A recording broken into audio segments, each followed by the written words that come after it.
All the Time in the World by Arthur C. Clarke.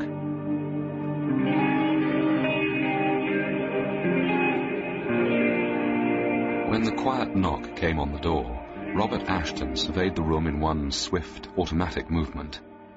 Its dull respectability satisfied him, and should reassure any visitor.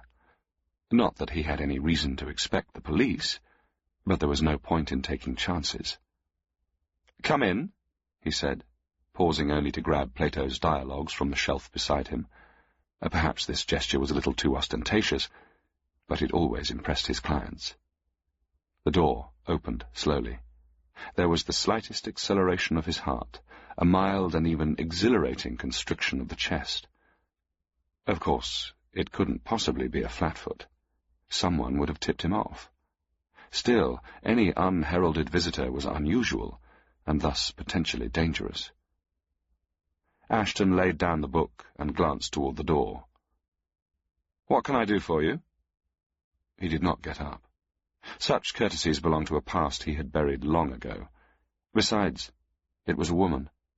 In the circles he now frequented, women were accustomed to receive jewels and clothes and money, but never respect. Yet there was something about this visitor that drew him slowly to his feet. It was not merely that she was beautiful, but she had a poised authority that moved her into a different world from the flamboyant doxies he met in the normal course of business. There was a brain and a purpose behind those calm, appraising eyes. A brain, Ashton suspected, the equal of his own. He did not know how grossly he had underestimated her. "Mr. Ashton," she began, "let us not waste time. I know who you are, and I have work for you. Here are my credentials." She opened a large, stylish handbag and extracted a thick bundle of notes. "You may regard this," she said, "as a sample." Ashton caught the bundle as she tossed it carelessly toward him. It was the largest sum of money he had ever held in his life. He ran his thumb to and fro along the edge of the wad, as if feeling a pack for a marked card, and said thoughtfully, "I'd like to know where you got these. If they aren't forgeries, they must be hot, and will take some passing." "They are genuine. A very short time ago, they were in the Bank of England. But if they are of no use to you, throw them in the fire. I merely let you have them to show that I mean business." "Go on." He gestured to the only seat and balanced himself on the edge of the table. She drew a sheaf of papers from the handbag and handed it across to him. "I am prepared to pay you any sum you wish, if you will secure these items and bring them to me at a time and place to be arranged. What is more, I will guarantee that you can make the thefts with no personal danger." Ashton looked at the list and sighed. The woman was mad. Still, she had better be humoured. There might be more money where this came from.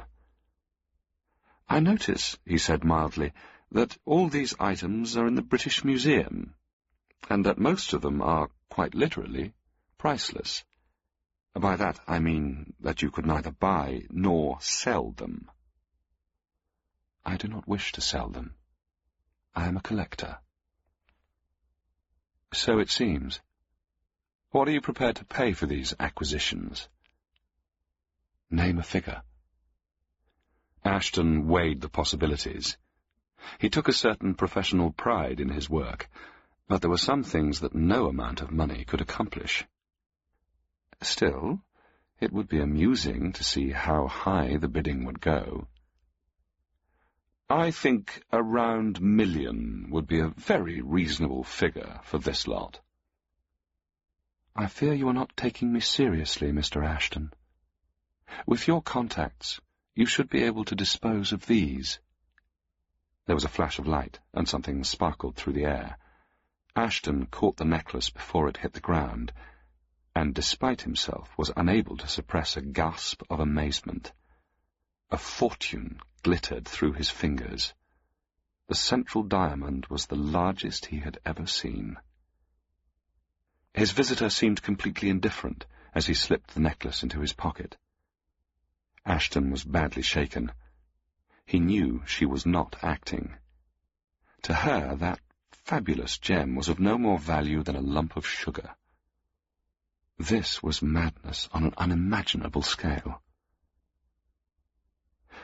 "Assuming that you can deliver the money," he said, "how do you imagine that it's physically possible to do what you ask? One might steal a single item from this list, but within a few hours the museum would be solid with police." She smiled, rather sadly, as if humouring a backward child.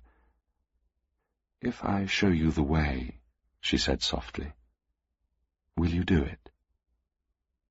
"Yes. For $1 million. Have you noticed anything strange since I came in?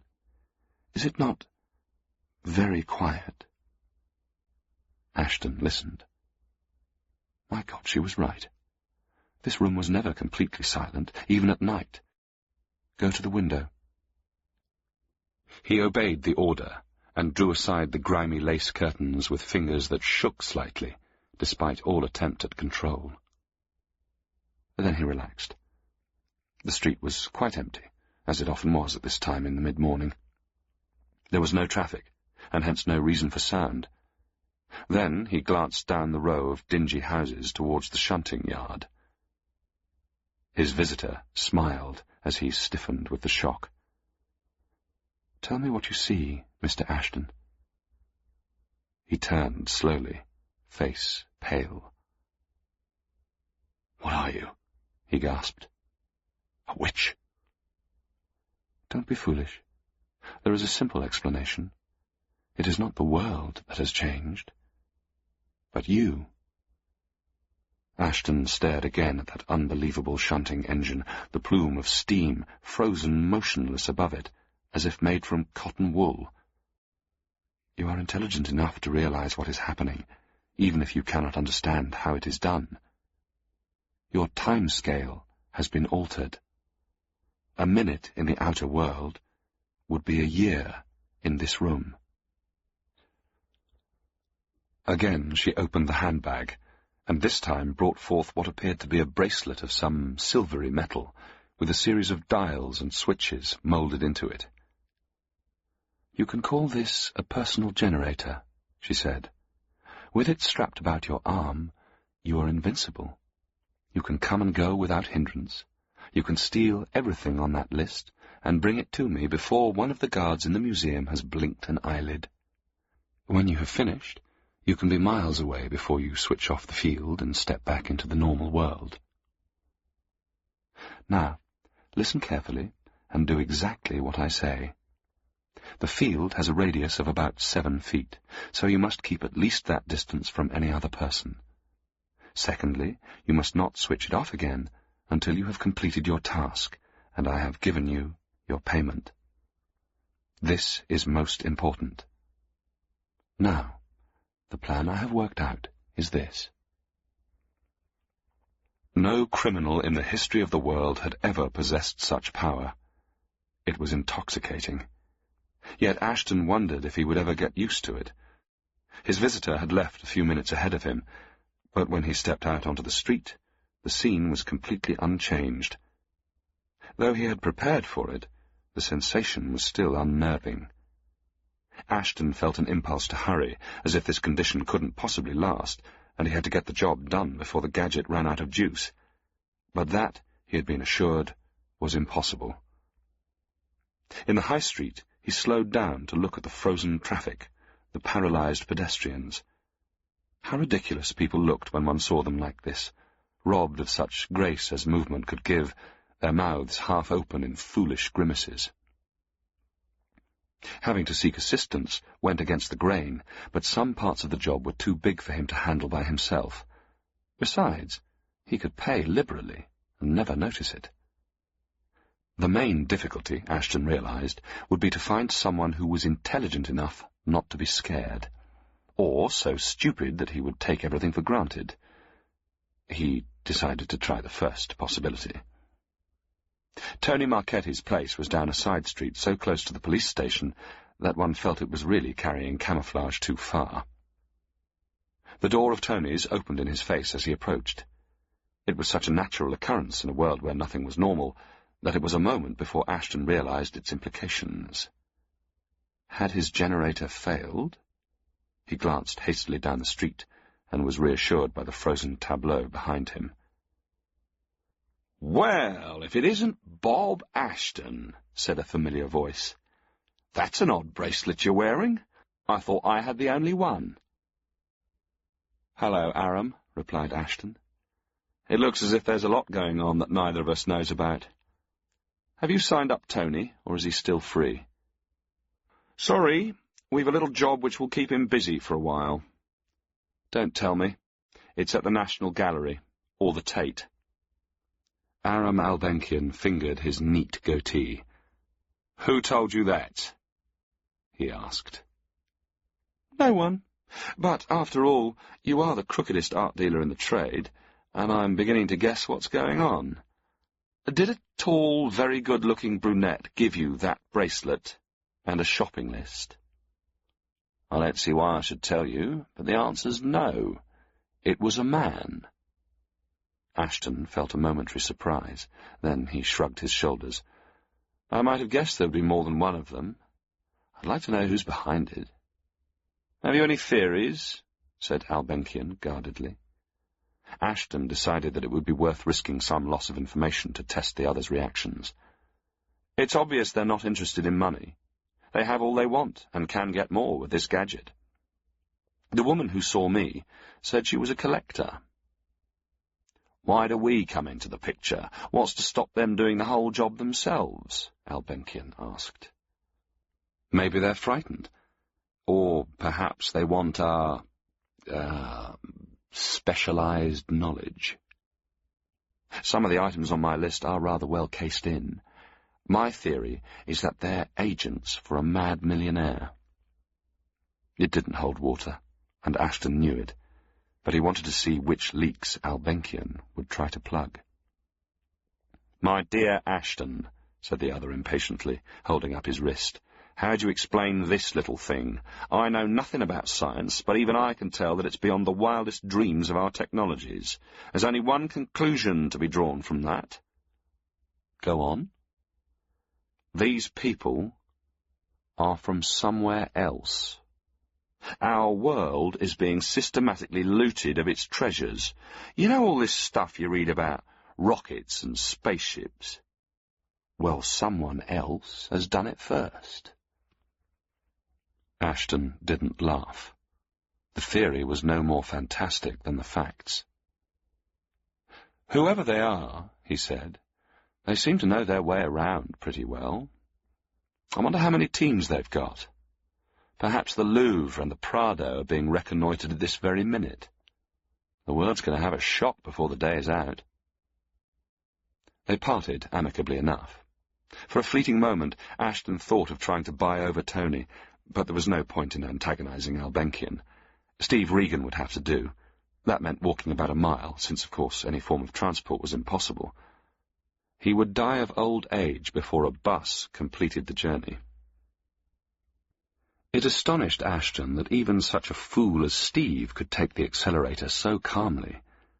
There was something to be said, after all, for the comic strips which were probably his only reading.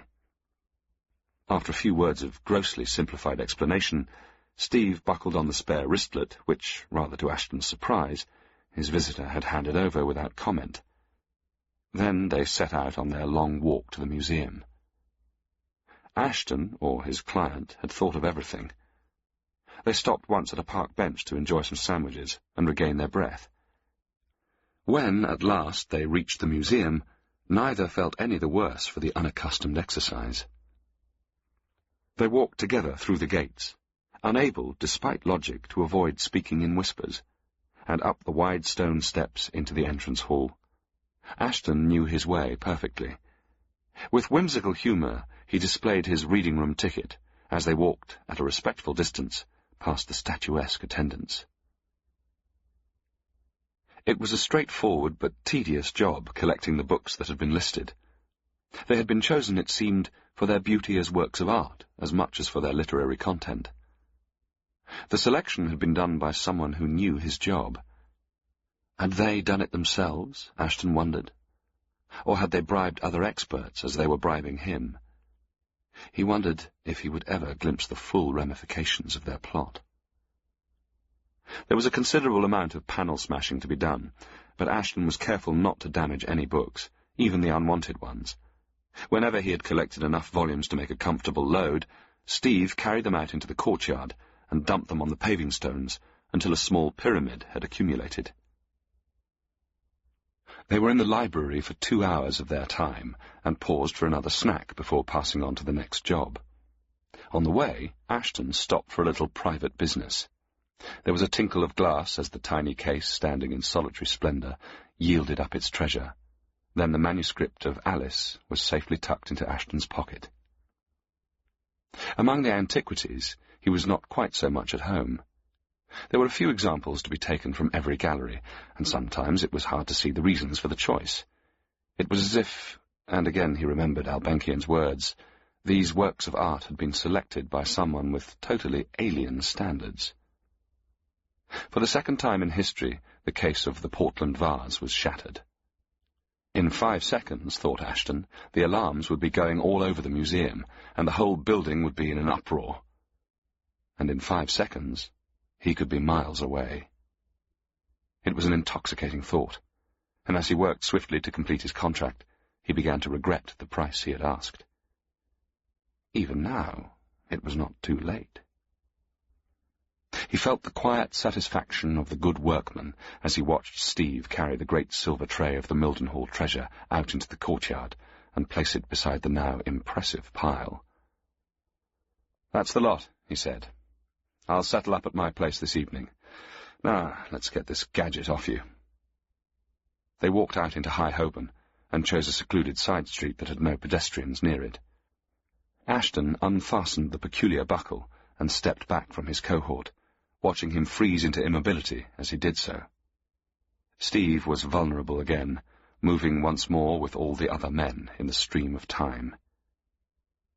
When Ashton re-entered the museum yard, the treasure had already gone. Standing where it had been was his visitor of how long ago? She was still poised and graceful, but, Ashton thought, looking a little tired. He approached until their fields merged and they were no longer separated by an impassable gulf of silence. "I hope you're satisfied," he said. "How did you move the stuff so quickly?" She touched the bracelet around her own wrist and gave a wan smile. "We have many other powers besides this." "Then why did you need my help?" "There were technical reasons. It was necessary to remove the objects we required from the presence of other matter. In this way we could gather only what we needed, and not waste our limited, what shall I call them, transporting facilities. Now, may I have the bracelet back?" Ashton slowly handed over the one he was carrying, but made no effort to unfasten his own. There might be danger in what he was doing, but he intended to retreat at the first sign of it. "I'm prepared to reduce my fee," he said. "In fact, I'll waive all payment. In exchange for this." He touched his wrist. She was watching him with an expression as fathomless as the Gioconda smile. Had that, Ashton wondered, gone to join the treasure he had gathered? "I would not call that reducing your fee. All the money in the world could not purchase one of those bracelets." "Or the things I have given you." "You are greedy, Mr. Ashton. You know that with an accelerator the entire world would be yours." "What of that? Do you have any further interest in our planet, now you have taken what you need?" There was a pause. Then, unexpectedly, she smiled. "So, you have guessed I do not belong to your world." "Yes, and I know that you have other agents besides myself. Do you come from Mars, or won't you tell me?" "I am quite willing to tell you. But you may not thank me if I do. Ashton looked at her warily. What did she mean by that? No, I am not from Mars, or any planet of which you have ever heard. You would not understand what I am. Yet I will tell you this. I am from the future. The future? That's ridiculous. Indeed. I should be interested to know why. If that sort of thing were possible, our past history would be full of time travelers. Besides, going into the past could change the present and produce all sorts of paradoxes. Those are good points, though not perhaps as original as you suppose. But they only refute the possibility of time travel in general, not in the very special case which concerns us now. What is peculiar about it? He asked. On very rare occasions, and by the release of an enormous amount of energy, it is possible to produce a singularity in time. During the fraction of a second when that singularity occurs, the past becomes accessible to the future, though only in a restricted way. We can send our minds back to you, but not our bodies. You mean, said Ashton, that you are borrowing the body I see? Oh, I have paid for it, as I am paying you. The owner has agreed to the terms. We are very conscientious in these matters. Ashton was thinking swiftly.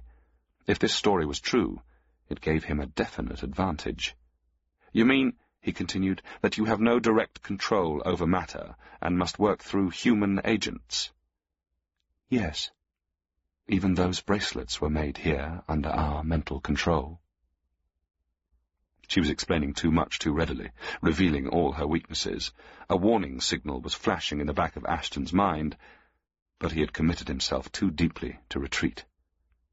Then, it seems to me, he said slowly, that you cannot force me to hand this bracelet back. That is perfectly true. That's all I want to know.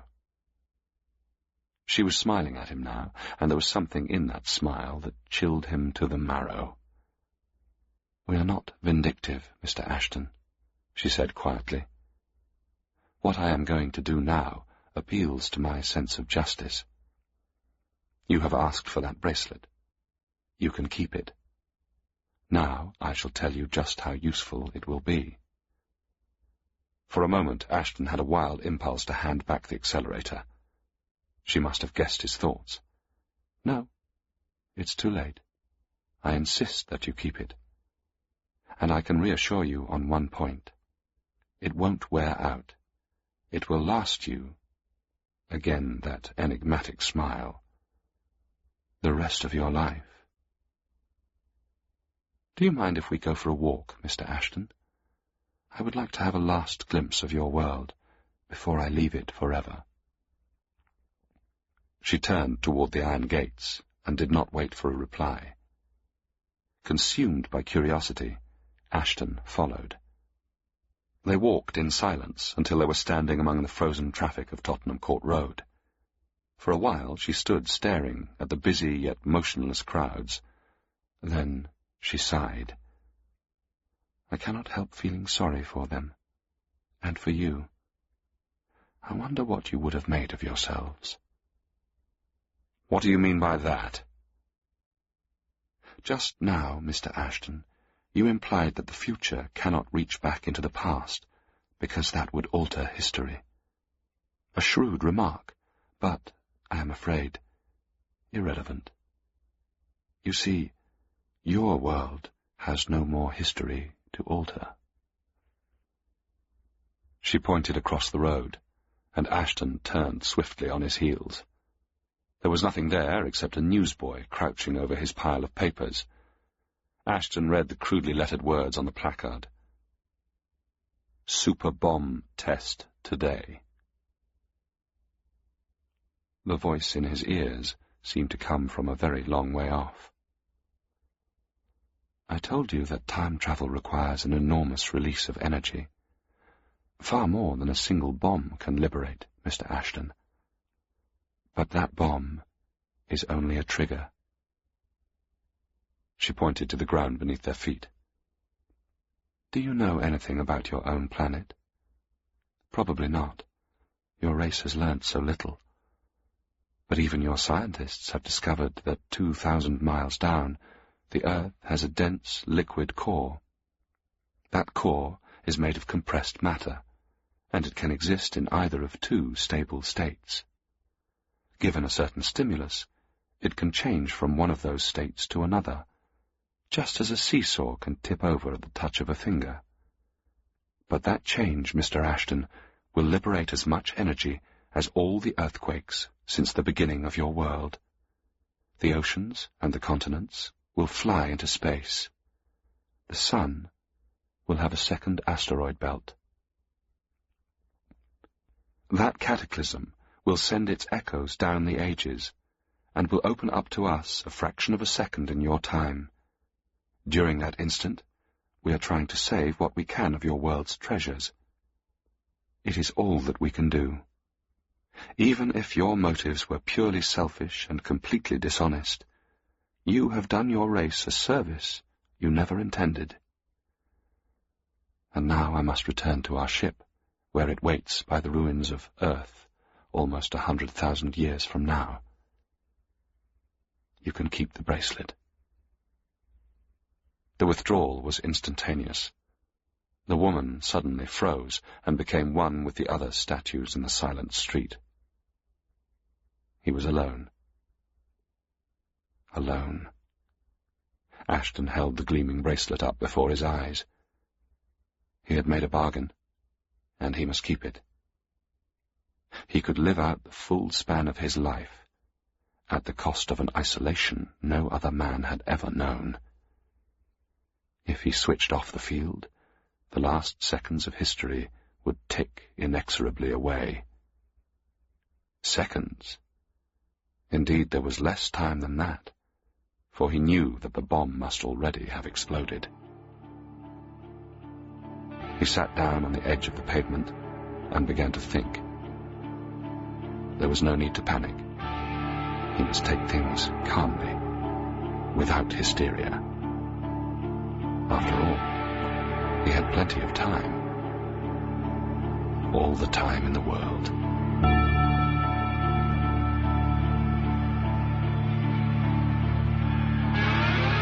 All the Time in the World by Arthur C. Clarke was read by Nicholas Bolton. It was abridged and produced by Gemma Jenkins.